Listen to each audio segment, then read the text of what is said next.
was this, because we saw them all in a row, so I'm mixing metaphors now. But was it a bit in the Claw Chronicles, or was it in one of the earlier films where the Claw goes out to his car and opens his trunk to put the luggage in and has to pull tied up Catherine Beaumont out to fit his luggage in the car so he can get away? And I think that's the one before, that was the very end of the TV series. The very end of the TV series. Brilliant. Which was brilliant. Absolutely brilliant. Because, of course, the Crooked Claw has these damsels just tied up all over the place and sort of loses track of them over time. And so it seems that randomly people will come or open a closet. Oh, there's another tied up girl. We don't know where she came from. She's not part of this story, but maybe somebody knows who she is. And in this instance, it was Catherine Beaumont tied up in the trunk. And you just pick her up and lay her on the ground and go! Okay, all right. Well, I guess someone will come across her someday. But I think that's part of the brilliance of these films and these series is that because of the way that you film and the way that you create these stories over time, you end up getting footage of models. And then years later, that footage actually ends up in one of the stories. And so it's amazing, I think, for fans who this was somebody, you talk about somebody like Kelsey Chambers or Catherine Beaumont or any of these women who haven't worked for 5, 10, 15 years, some of them. But all of a sudden, this is new footage of them coming out. Well, you're still doing that, too. Absolutely, I do that too. You guys, you just put out the Kelsey Chambers and who else?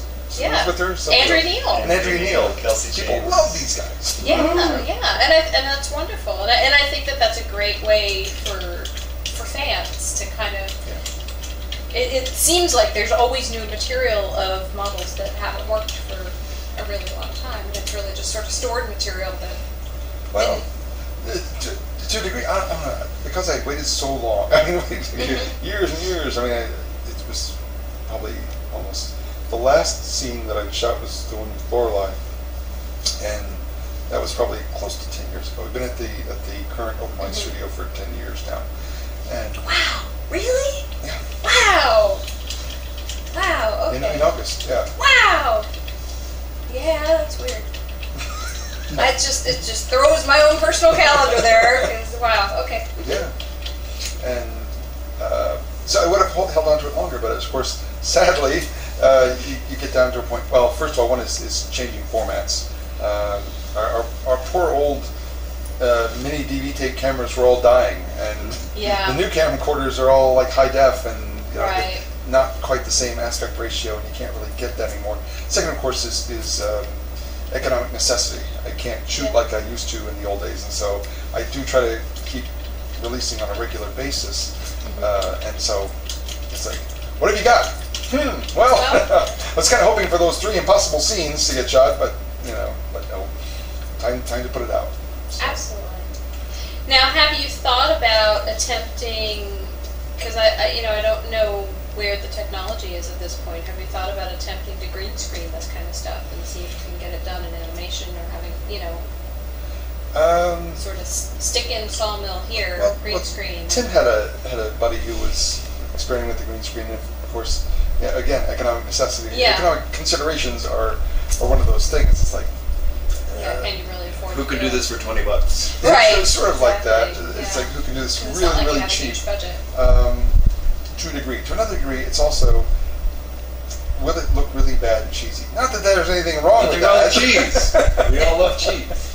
Right. But there's a certain degree where you're like, oh, geez, I've waited so long to do this. It's like, you really want something that looks like. Not as good as what little grade school kids are doing on YouTube. Right. That's amazing. Yeah. So that we don't forget, your sites, your main site is American Damsels. Right. And you have your blog site. Right. That guy Jon Woods at Blogspot. Right. Also, I somehow managed to inherit a couple of sites which I've merged. One was Artemis Bound, which then merged with boundandgag.net. Okay. So I sort of got those almost by accident or something. I don't know. They were gifted to you. Sort of. I don't know. This is for later when it broadcasts, right? Because everybody in the chat room knows who the hell you are. But it's good to know. It's good to say this. MCH has commented, and we all agreed that Jon is to Bondage what the Beatles are to music. I don't know. Actually, I think when I first started working for Harmony, first started doing this stuff, it seemed there were not that many customers who had become producers. You had a lot of people who were producing who had never been on the buying end. Mm-hmm. And so you have these guys who are $100 for a videotape? Why not? Yes, I'm all in favor of that. Mm-hmm. When as the customer getting the mailers, the flyers in the mail, you say, gee, I hope this goes on sale at some point so I can actually afford it. Right. And it's like you want a certain sensibility that a lot of companies don't have. I mean, Harmony did have that matched my own sensibilities, and so I enjoyed that for some reason. But these days, it seems like there are more producers who were customers, and there's a wide enough spectrum that everybody can do their own little thing. If you want, whatever it is that you want to see, right. You can find it in clips for sale. So, or niche clips or something like that. Yeah. So you're not limited to that. Now, do you find yourself now, are you mainly shooting storylines for DVDs, or are you mainly trying to shoot for sort of the clips market, or are you just sort of doing your best to sort of fit both areas, or? Well, let's see. I'm about out of stories, so I need to start shooting something. It's funny because these days... we need a ghostwriter in here. Well, no, the thing is, shooting these days, it's... I have a clip store. If I was good, I would know the number of that clip store, but you can find out myself. But the clip store, which for whatever reason isn't really conducive to stories. Right. I think the customers there are more just want a vignette type thing. Yeah. A no story, 3 to 6 minute long clip to enjoy, and that's it. Whereas the DVD customers want something a little bit more involved. And so these days when I'm shooting, I am do trade as much as possible, and those single model shoots generally go onto the clip store. But pretty soon I'm going to have to start shooting stories again, so I have something to release on the DVDs. It's always a gamble. It's because none of us have the working capital like we used to back in the old days, and you want to do something that's successful.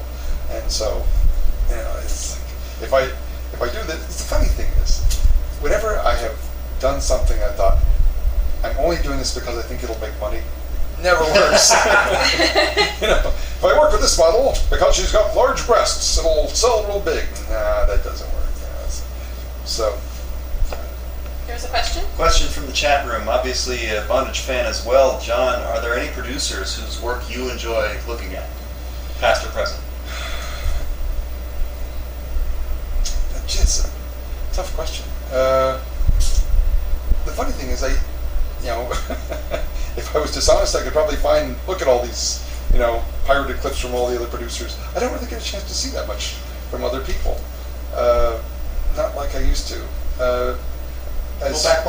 Back when? Way back when, I thought that J. Edwards did an amazing job. He always had a certain style that he always had models that were a certain level of looks, and he dressed them in a certain way.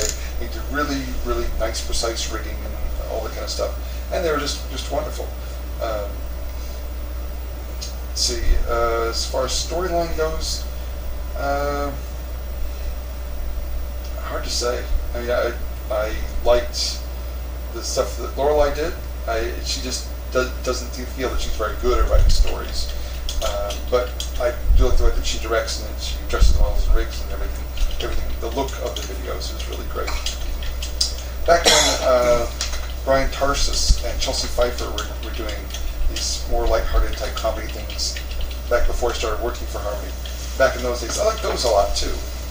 Again, certain style, certain look to them that I really appreciated. So. Now, a colleague of mine and I were actually working on an academic article, sort of based on the idea of how pornography, and especially pornography that depicts various BDSM activities, how that then starts to sort of create what BDSM is to certain viewers who that's their introduction into whether it's bondage or any other kind of thing in there. And so do you feel that with the wealth of adult work that's out there that could be labeled bondage, because now there's a very wide range that ends up under that umbrella of bondage. How much of it do you feel is maybe accurately depicting what people really do, and how much of it might be it's good for the showmanship and the consumer and fun movie, but don't try this at home. This is not what we really do. Wow, that's I'm sorry, was that a hard question? that was a very long question. I'm sorry. Wow. We'll take a break. After this break. Let me write down my answer in essay form and Submit write a little composition book. Wow, Watch. the funny thing is, for us of a certain age, or our influences when we were children, a lot of them came from mainstream media.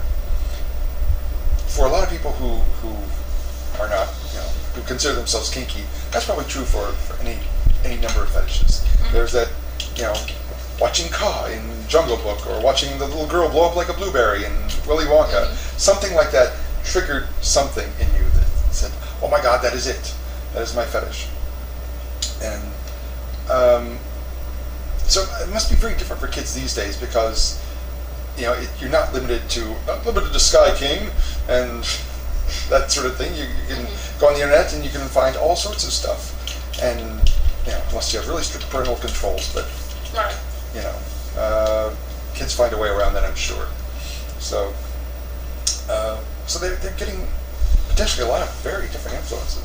And I'm sure that for a lot of them, they're probably intrigued or just normal curiosity of the more extreme stuff, because it's something they've never seen before. They may be repulsed, they may find it great, I don't know, depending on the individual, I'm sure. So I imagine the next generation is probably going to have very different influences than we were. Insofar as the whole sexual aspect goes.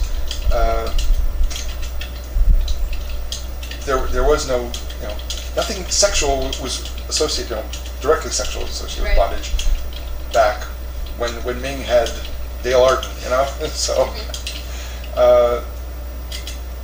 these days that's not, and even now it's like it's nice, but it's not essential. Mm-hmm. Although I'm sure that for the newer generation that this will be different, that they do demand a little something more.